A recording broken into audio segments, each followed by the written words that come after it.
Guruve Gaura Chanjaya Radhikaya Tadale Krishnaya Krishna Bhaktaya Tadabhaktaya Namo Namaha Vancha Kalpatrubhyascha Kripa Sindhu Vayevacha Patitanam Pavanebhyo Vaishnavebhyo Namo Namaha Jaya Sri Krishna Chaitanya Prabhu Nityananda Shri Advaita Gadadhara Shivasari Gaura Bhaktavinda Hare Krishna, Krishna Krishna, Hare Hare, Hare Rama, Rama Rama, Hare Hare.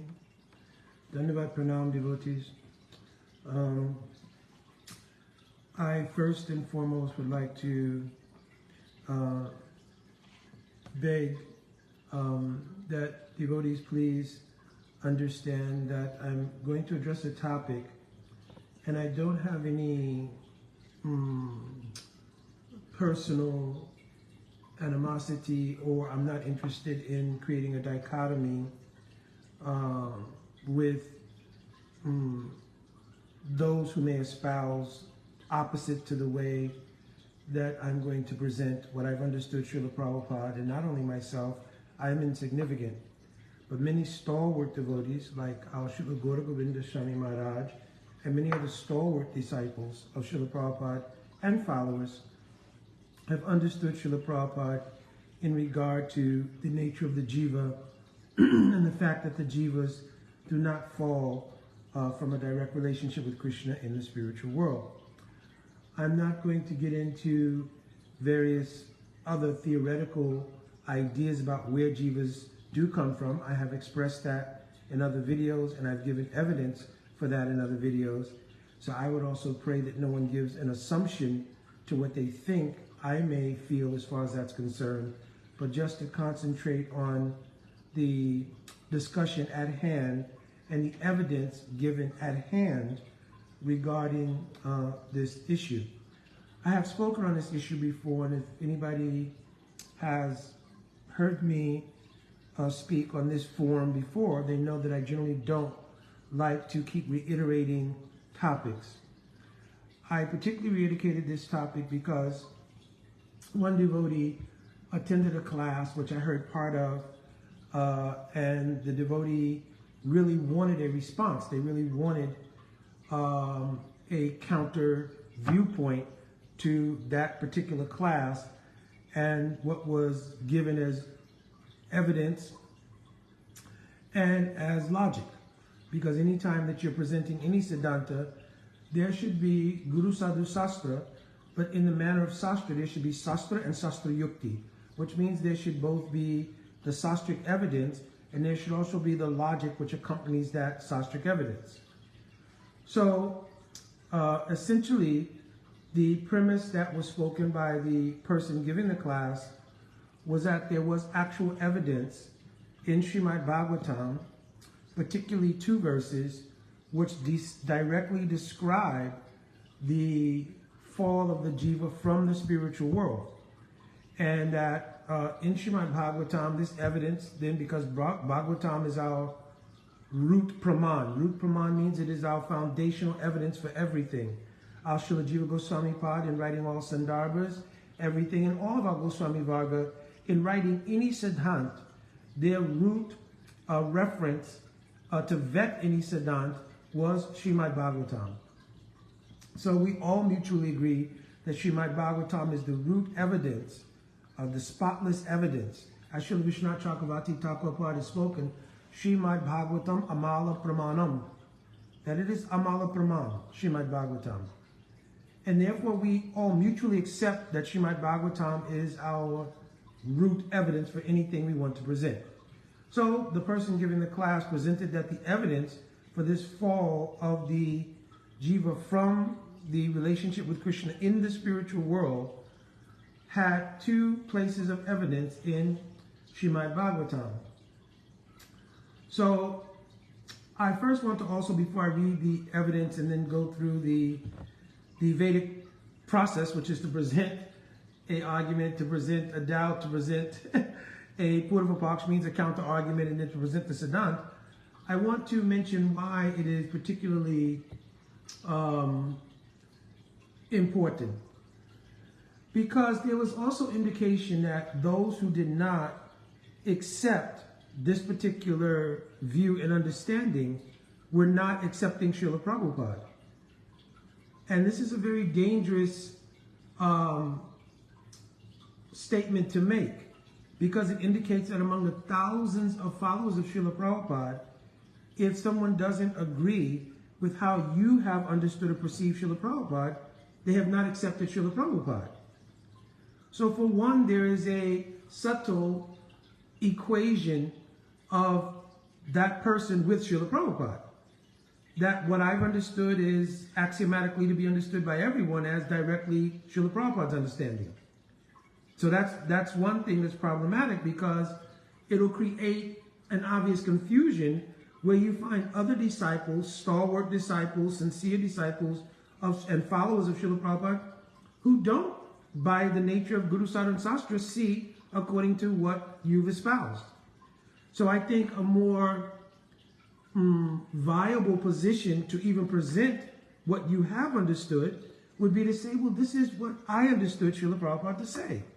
And I have lived my life, I have couched my practice in that understanding. And that's fine, because everyone is an individual, and we have the right to, as long as it's genuinely done in the manner of Guru Sadhu Sastra, that we can come to our conclusion. Now, we may all evolve in that understanding, but at least to the Vaishnav Mandal, we present it from the point of view with some humility. This is what I've understood.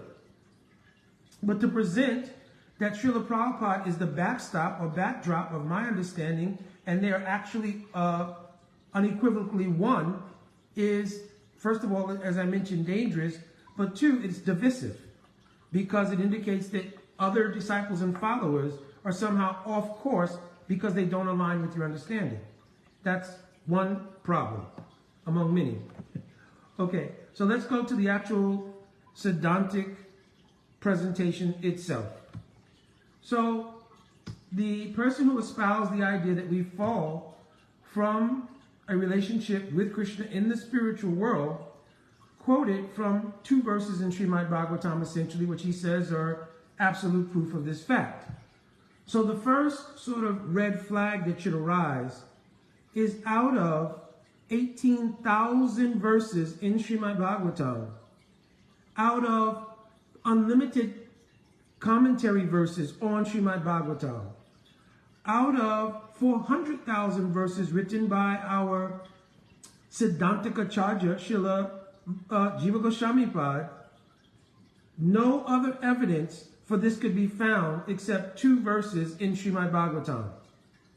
So that should be a red flag, because if something is a genuine Siddhant, you should find redundant support for it throughout Sastra.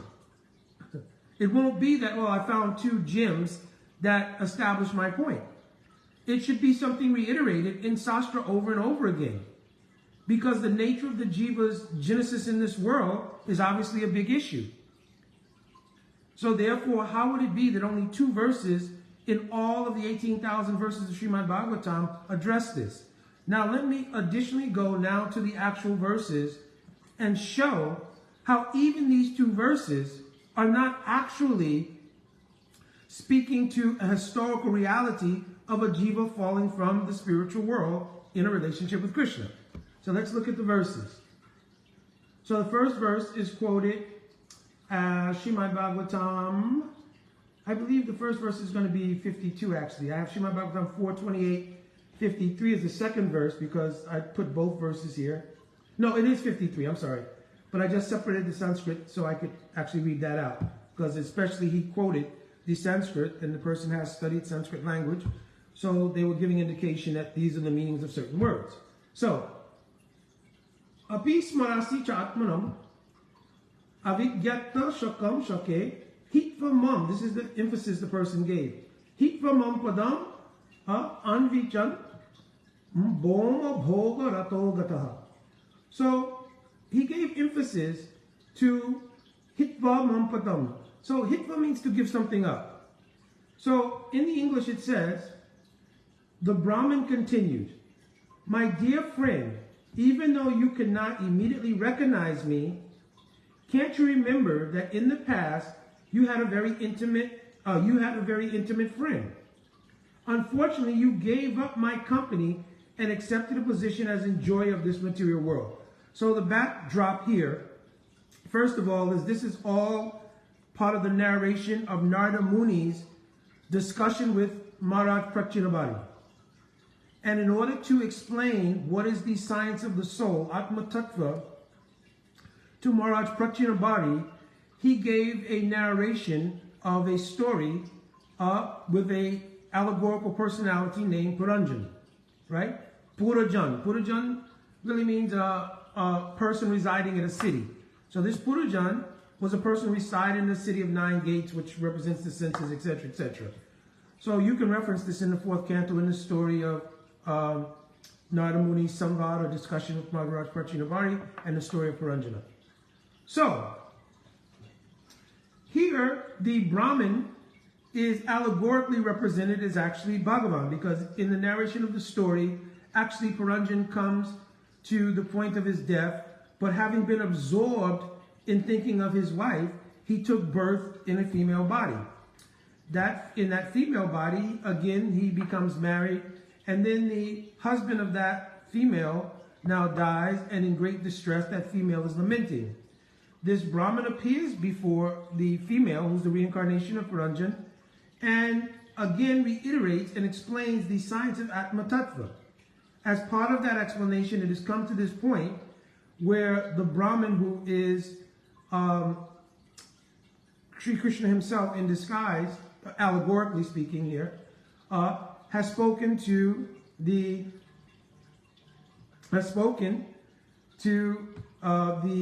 now allegorical person Puranjana, who's now become a woman, and told, listen, previously, and this is the point he's making, previously we were together. You don't remember me, right? But you were my very intimate friend, but you gave me up. Hitva mampadam. You gave me up to come to the material world. So he has cited this as evidence that the jiva was in a relationship with Krishna in the spiritual world, whether it be Vaikuntha, Ayodhya, Brajadam, anywhere, and they gave up that relationship and came to the material world. Right? So that's the sastric evidence given. Now I'll go on to read, because it would be unfair if I did not also read. Let me do this. If I did not also read some of Srila Prabhupada's commentary. So I'm going to go ahead and open this up in the actual verses and so forth and give some of Srila Prabhupada's purport here. So I quoted the verse in English already. So then he says, Srila Prabhupada quotes from Bhagavad Gita 7:27, Icha dvesha samutittvena dandvamahena bharata savabhutani samoham sagayanti purantapa. O Scion of Bharat, O conqueror foe of the foe, all living entities are born into delusion, overcome by the dualities of desire and hate. Now Srila Prabhupada goes on to explain about the nature of samsara, the jivas, how they're expansions of Krishna, they're called Vivinamsa, etc. Then he quotes the verse of Chaitanya Charitamrita, Krishna Bahir Mukhana Bhoga Vanchakari, Nikatasna Maya Tare Japati Adari.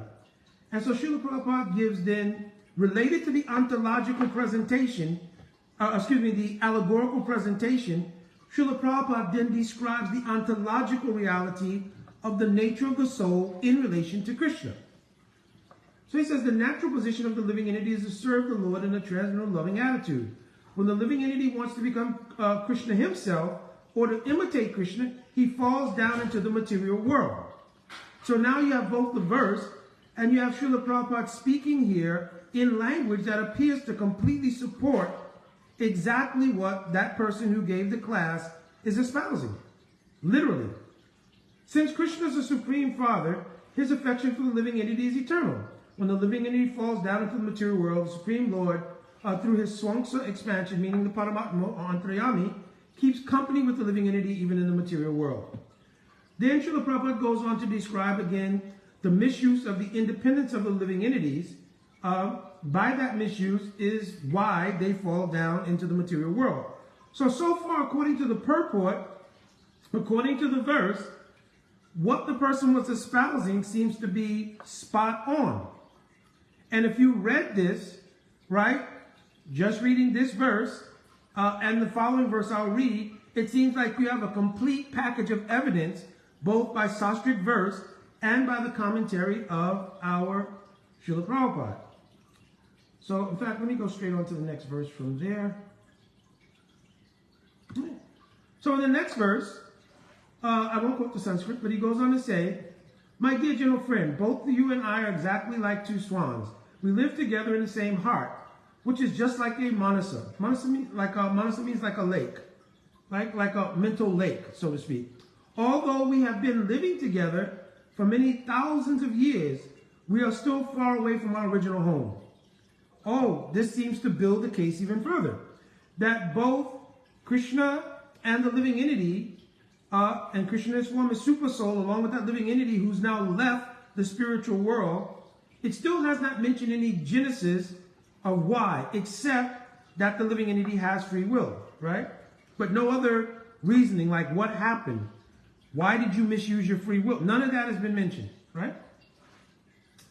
But anyway, he goes on to say that now we've come very far away from our original home, which is the spiritual world. Srila Prabhupada's purport. The original home of the living entity and the Supreme Personality of Godhead is the spiritual world. In the spiritual world, both the Lord and the living entities live together very peacefully. Since the living entity remains engaged in the service of the Lord, they both share blissful life in the spiritual world. However, when the living entity wants to enjoy himself, he falls down into the material world. But even while he's in that position, the Lord remains with him as the super soul. So in this way, Srila Prabhupada goes on to give ontological explanations in support of the allegorical statements mentioned in the verses. So ontology, first of all, let's clear what ontology is. Ontology is the study of the nature of something. So Srila Prabhupada's descriptions here are a study of the ontological reality of the jiva. What is the ontological reality of the jiva? Jivara sarupoye Krishna nitya das. Dasabhuti hari eva nanyasha eva kadachana. That by constitution, by ultimate reality, we are the servants of Krishna and we have an eternal relationship with Krishna. That is the constitutional reality. And it is the ontological reality. Whether or not there is a history of the jiva falling from the spiritual world to the material world has not been established on the basis of that ontology. That is just a description of the nature of the jiva and the nature of Bhagavan. It is not a history. It's an ontology speaking to the nature of what is the soul and what is God. It's not a history that the jiva is actually fallen from the spiritual world at some point in time. But Mukunda, apparently in these two verses, that point was made clear that they did fall. Let's go back and take a look again.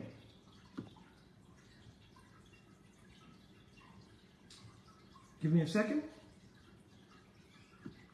So now we've quoted those two verses, which the person has used as praman.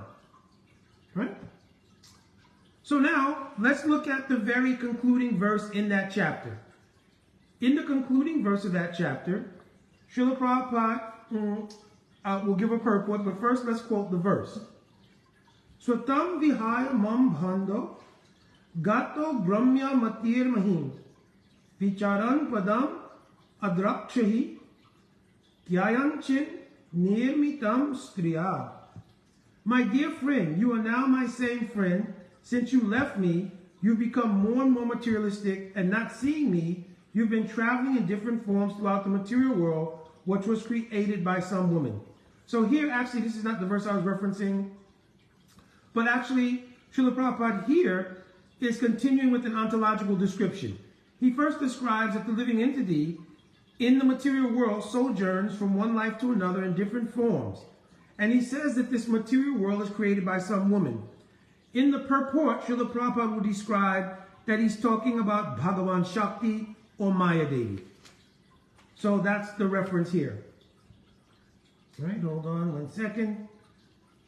Let me go back. Give me 1 second here. Oh, here we go.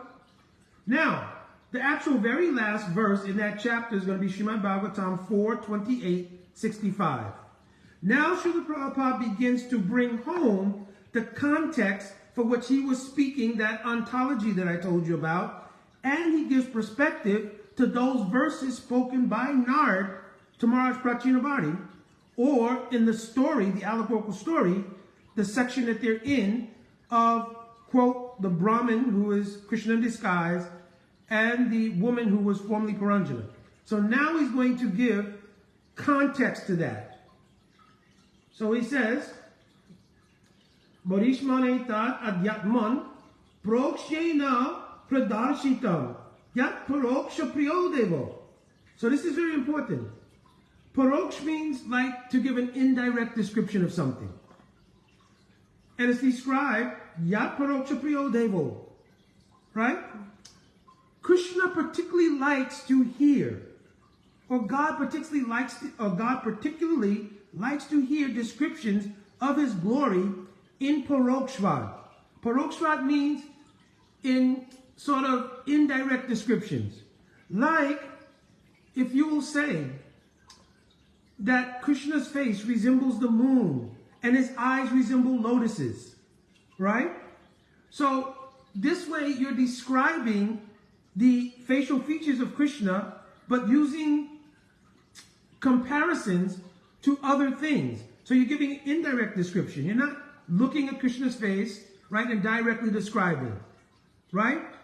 Of course, in a spiritual way, Krishna's face is so beautiful, there are no descriptions. So automatically it inspires kavya or poetry to come from the heart. But descriptions that are given of Krishna's face is like the moon. His eyes are like lotuses. So this kind of indirect descriptions in the way of describing things is very pleasing to Krishna, even in the manner of speaking about tattva. So he says here, Ya Paroksha Priyo Devo, because it is very pleasing to Krishna to speak in this indirect way, then Narada Muni spoke to Maharaj Prachinabhati the science of Atma Tattva in this indirect way. So the English of that verse is, my dear King Prachinabhati, the Supreme Personality of God, because now we've come all the way back to the beginning of the story. Nard spoke the whole story of Puranjana to Maharaj Prachinabhati. Now we're right back where Nard is speaking to Maharaj Prachinabhati, and he tells him, my dear King Prachinabhati, the Supreme Personality of Godhead, the cause of all causes, is celebrated to be known indirectly. Thus I have described the story of Puranjana to you. Actually, it is an instruction for self-realization. It is not a history. You understand? It is not a history. It is an indirect description, right, given to teach Atma Tattva to Maharaj Prachinabhati. He says so directly right here. You understand? Actually, it is an instruction for self-realization. Now, what is our Srila Prabhupada's purport on that? There are many similar stories in the Puranas for self-realization. As stated in the Vedas, Paroksha Priya Eva Hi Devaha.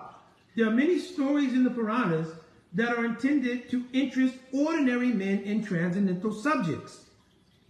But actually, sometimes they have a reference to real facts.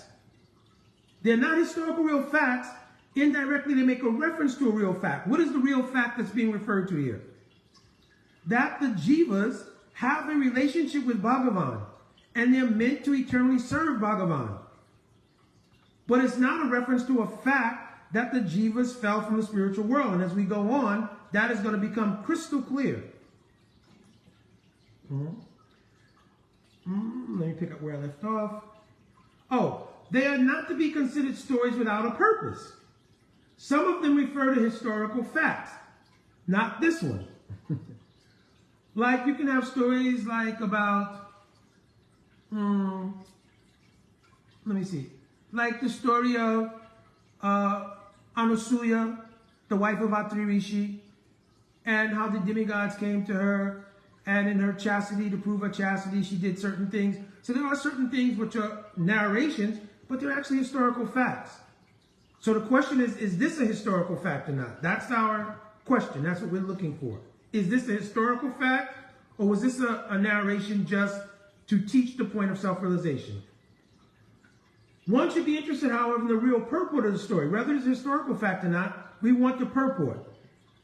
So that's what Srila Prabhupada is saying here.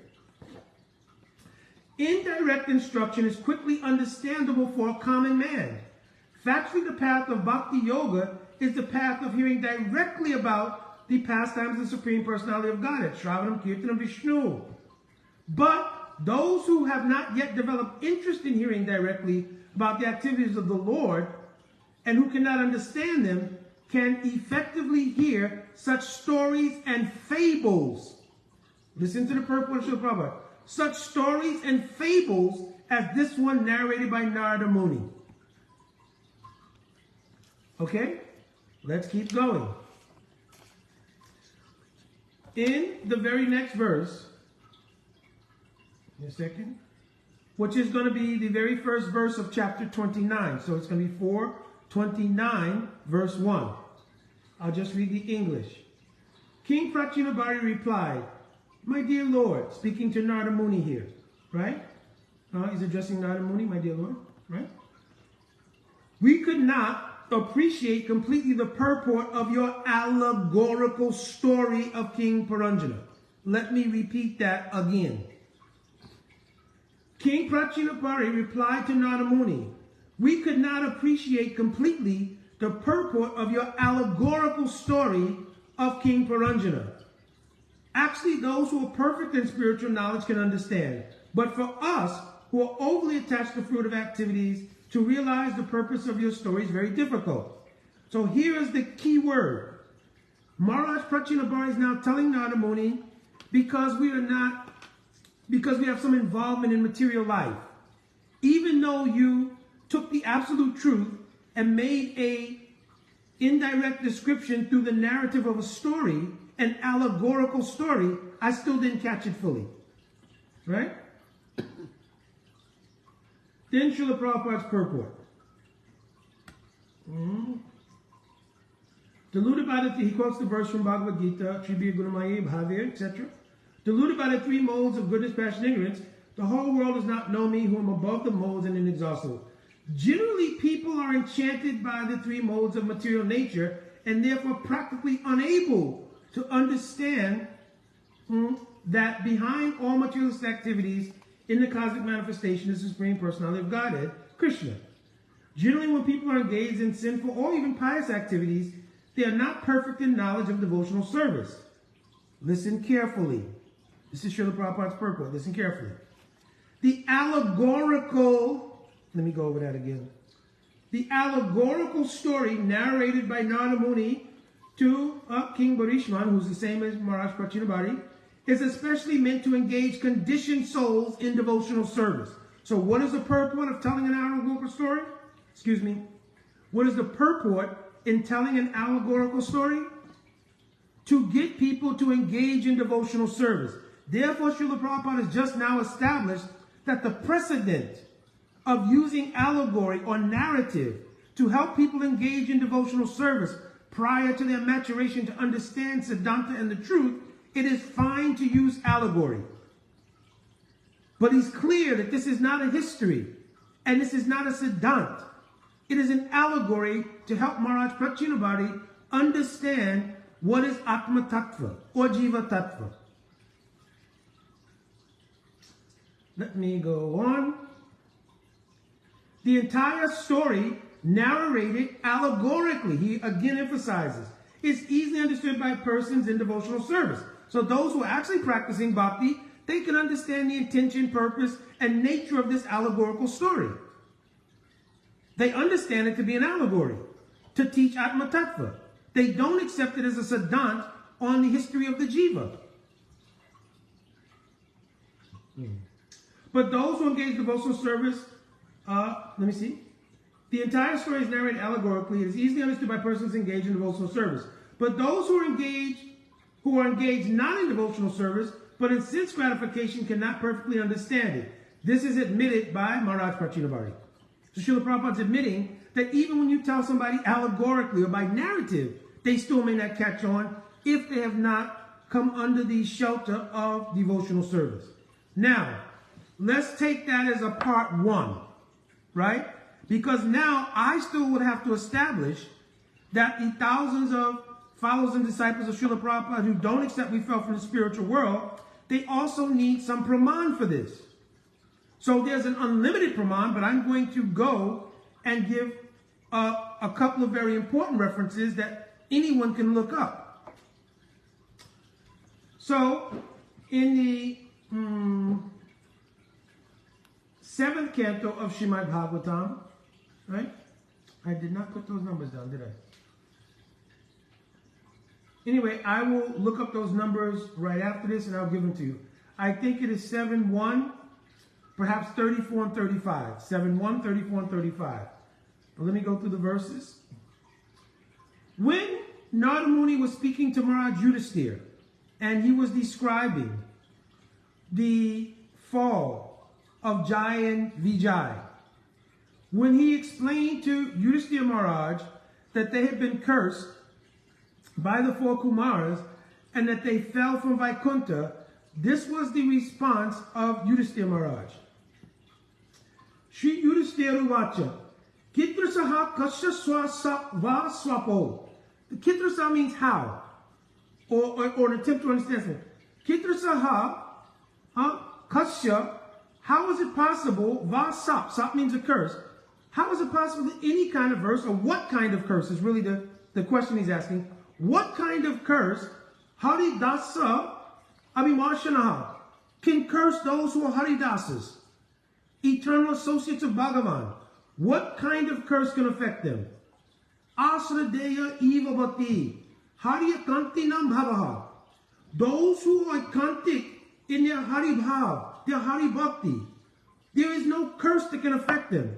So Yudhisthira Maharaj tells even Narada Muni.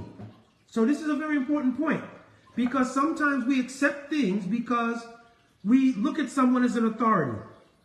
And because they have a social position as an authority, we accept what they say and we feel a certain timidness to challenge that.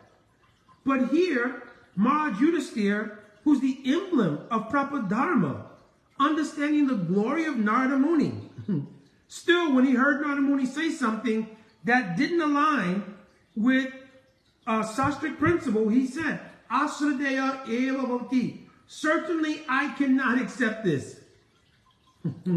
Right? Asradeya. This is incredible. I can't accept this. Right? I'll read the English here, the Srila Prabhupada translation. Maharaj Yudhisthira, what kind of great curse could affect even liberated Vishnu Bhaktas? What sort of person could curse even the Lord's associates? For unflinching devotees of the Lord to fall again to this material world is impossible. Srila Prabhupada translate, I cannot believe this. Now, I'm going to give you the explanation that the person who espouses that we do fall gave for this statement in the 7th canto. He's saying that the meaning here is that Maharaj Yudhisthira could not believe that those who want to stay there don't fall, and they were forced to fall. So now the question is, we'd have to find some evidence of a commentary besides that personal understanding that validates that that's what this means.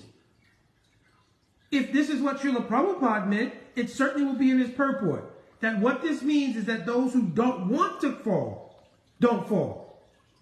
And that Maharaj Yudhisthira was saying, for those who don't want to fall or want to stay, for them to be cursed to fall is what he could not believe. That's what the person who's espousing we fell, that's the logic they're giving. But that should also be Srila Prabhupada's view on this. Or there should be a commentary of any of our Puravacharyas stating that. But Maharaj Yudhisthira is clear that those who have a kantik bhakti towards Bhagavan, who are eternal associates of Bhagavan, cannot fall from the spiritual world. That's Maharaj Yudhisthira's perspective. And therefore he tells even Narada Muni, I can't accept this, I can't believe it. He doesn't give any rationale neither did Narada Muni, that, well, he's actually speaking really only to the case of Jai and Vijay because they didn't want to fall, so it was incredible that they fell. He's saying no eternal associates can fall from the spiritual world. So let me go on. Let me go into purport. In Bhagavad Gita 8:16, the Lord clearly states, Mamupetya tukunteya puna janma navidyate. One who is purified of material contamination and returns home back to Godhead does not return to this material world. So now you could give the argument, well, that's after having come to the material world and return, quote, to the spiritual world, one never falls. But now let's go on with the purport and we'll see how that makes sense. They do not return to the material world. Elsewhere in Bhagavad Gita, Krishna says, Janma kama chame divyam evam yogati tattva takum deham panajanma naiti mamati sojan. One who knows my transcendental nature of appearance and activities is not upon leaving the body again. So here, there's a similar statement that once having gone there, one does not come back. But the question is, what is it that makes someone go there and not come back? What is it that they have that doesn't allow them to again fall to the material world? And would it not be the same thing that is possessed by those who already inhabit the spiritual world? So now the question is, what is it that the eternal associates of Bhagavan have? It is called Swarup Shakti. Swarup Shakti means the internal potency or spiritual energy. Because that spiritual energy is one with every Atma of the spiritual world, they all experience what is called the Ladini potency or the bliss potency. That bliss potency is all consuming. And therefore there is no opportunity for anything to present itself as superior to the taste of that Ladini Shakti. That's why Maharaj Yudhisthira said that those who are Hari Akantinam Bhavaha, that those who have ekantic mood towards Krishna, for them Bhavaha, to take birth again in the material world, he can't believe it, he can't accept it. That no eternal associates can fall.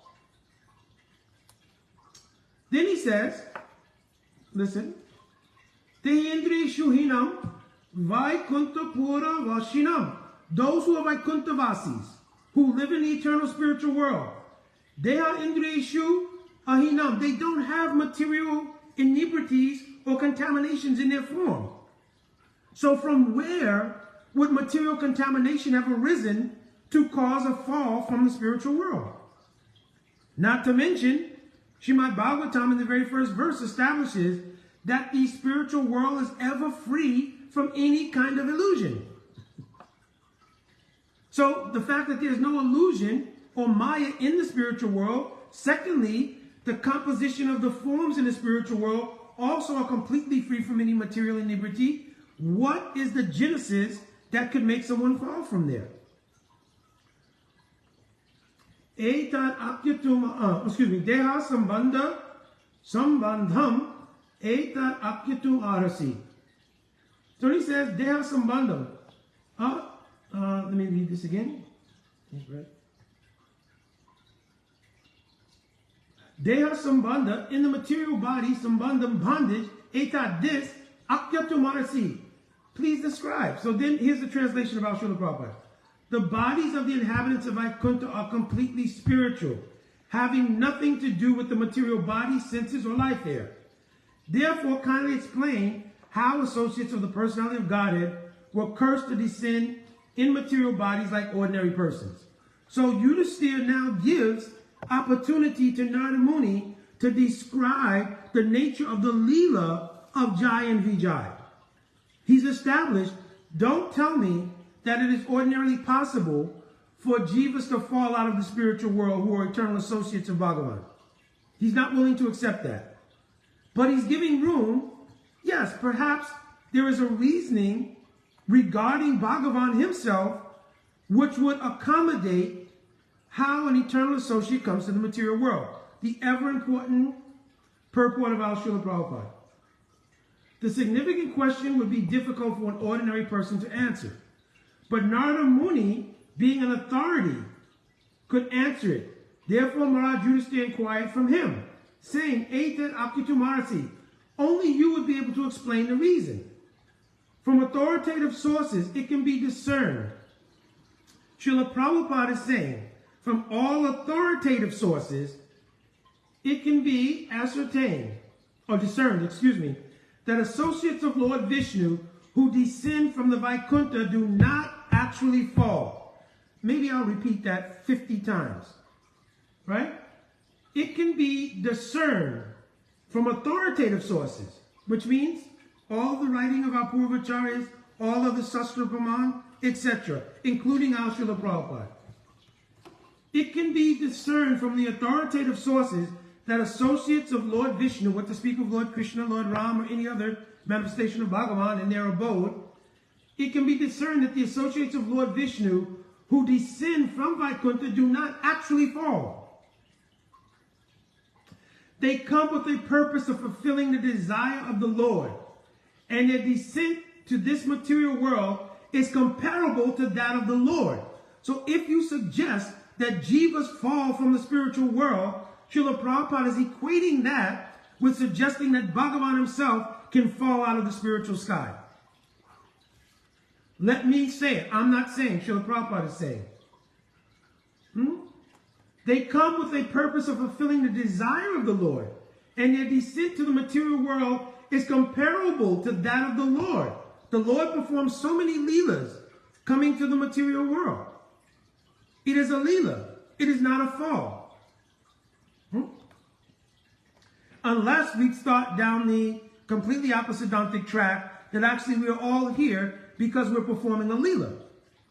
So then we can double down on the opposite Dantic idea by saying, yes, I'm here and I've gone through the entire material spectrum of life because this is my leela.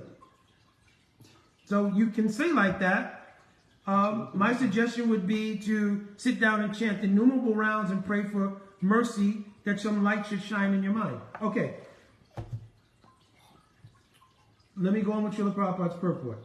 And forgive me for being animated, but I think because of the danger in presenting something and presenting it in a way that excludes the possibility that other disciples and followers of Srila Prabhupada don't have your conclusion, and therefore they're outside the scope of being true disciples and followers of Srila Prabhupada. All right? The Lord comes to the material world through the agency of his internal potency, and similarly, when a devotee or associate of the Lord descends to the material world, he does so through the action of the spiritual energy or Yog Maya, not Mahamaya, Yog Maya. Any pastimes conducted by the Supreme Personality of Godhead is an arrangement of Yoga Maya, not Mahamaya. It is an arrangement of Yoga Maya, not Mahamaya. It is an arrangement of Yoga Maya, not Mahamaya. Therefore, it is to be understood that when Jai and Vijay descend to this material world, they came because there was something to be done for the Supreme Personality of Godhead. Major statement. Flash bulletin. I don't have any sound effects to do it with. Otherwise, it is a fact.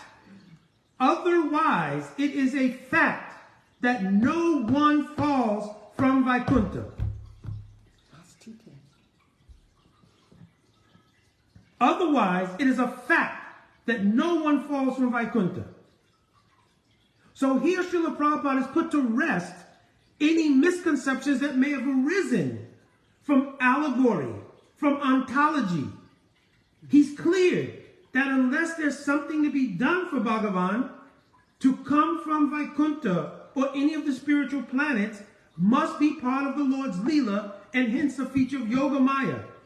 It is not a feature of Mahamaya in which the jivas find themselves in this material world.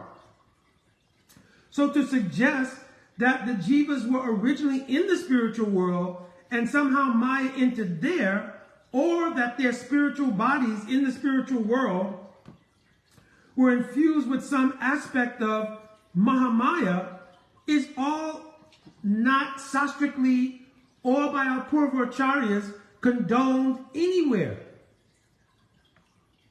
And that's why I said the first red flag should have been quoting 2 verses out of 18,000 to prove a point. Now, what I'm going to do as a helpmate to this discussion is I'm going to copy and put in the commentary the innumerable praman refuting the idea that the jiva can fall from the spiritual world given by all of our acharyas, including Srila Prabhupada. Now, Srila Prabhupada quotes one more thing from Krishna Sandarbha. And also, there must be other authorities, but he says, from authoritative sources, I know it's in Krishna Sandarbha, it is learned that Jaya Vijaya was sent to the material world to fulfill the Lord's desire to fight. So in Krishna Sandarbha, 1 verse is there, Jaya Vijaya Sanak Adi Sap Vyajema.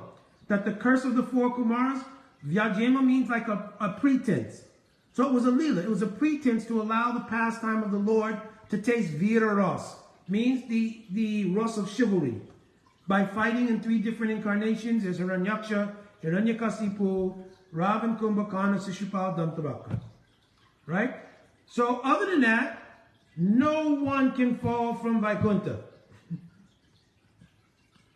So I gave now the Sastra Praman for the fact that no one can fall, and I have put into context the allegorical and ontological statements presented in that 4th canto regarding the idea that someone may glean that we fall. And I've clearly given Srila Prabhupada's own opinion on this, and Srila Prabhupada has not given another opinion. He's not described anything about, well, this only refers to those who want to stay, others who wanted to leave by their free will could leave, etc., etc. He's cleared this siddhant, that in terms of Vaikuntha, no one can fall from there. Now, as a further praman, you can look at 11th canto, chapter 22, verse number 10. And that describes clearly the genesis of the jiva in the material world. Anadi avijja yuktasha purushasha veda atmanam. Swatona sambhavantyanya gyanatva ganado bhavet. The jiva sojourn in this material world is anadi. Now, you can go through several iterations in your mind of what anadi means. Well, time immemorial, time before we could remember, etc., etc. But Srila Jiva Goswami Prabhupada has described it as no beginning, anadi. So unless you have something beyond the conceptions of Jiva Goswami Prabhupada, or you have contextually some reason to make up something beyond that, we can accept that it means anadikala. Time without any beginning. And you can also say that, okay, even if I can't remember it, that doesn't immediately indicate a whole set of activities prior to that anadi. Because he's describing the yukta of the jiva, and the external energy has been anadi. And when they come in contact with bhakti, that becomes the genesis of their sojourn towards establishing the constitutional relationship with Krishna. My wife's asking a question. She's sitting here listening. Yukta means connected to something. All right, so hopefully this helped. And as I said, I'll put in the comments here a series of evidences from both the Purvacharyas and Srila Prabhupada regarding the nature of the infallibility for one of jivas in the spiritual world and their inability to fall. The fact that if you say they misuse their independence, there had to be a genesis of a reason. Either they found something more attractive, or they became it. Whatever it might be, there had to be some genesis, right? But according to all indications from all Purva Acharyas and all Sastra, there is nothing that can break the relationship with the jiva in the spiritual world. One devotee, he made an attempt to bring that point up in the class. I heard him quote the verse of Srila Rupa Goswami Pad, Savata Dongsaraitam, Yadapi Dongsakarane, Yad Bhava Bandhano Yuno, Prema Parikirtita. So, you can take different iterations of this verse, but if you look at Rupa Goswami's definition, that will take precedence. All right, by Dandavat Pranam, and hopefully people are not pinched or disturbed by my animation. And of course, my animation is not at all related to any individual or anything like that, because I have great respect for anybody who is traversing this path of bhakti. It is very rare, and for anybody to come to the service of our Srila Prabhupada or any of our Guru Vargas, I consider to be very highly esteemed. But in the social fabric of the Gaudiya Mandal or of our Vaishnava Mandal, certainly there will be instances where there will be Siddhantic disagreements. Because the theology of bhakti is huge. You understand? So, but the point being that we cannot use the backdrop of our acharyas, Srila Prabhupada or any of our Guru Vargas, as a shield against anyone else's understanding except our own. Okay? So what I really took maybe umbrage to more than anything is the idea that anyone who doesn't follow their vision of this is outside the scope of being a sincere disciple or follower of our Srila Prabhupada. All right, my Dandavat Pranam devotees, Vancha Kalpaturuvesha, Kripa Sindhavevacha, Patitanam Pavanebhyo, Vaishnavebhyo Namo Namaha. Again, look in the comments, I'll post those Siddhantic refutations. Jai Radhe Radhe.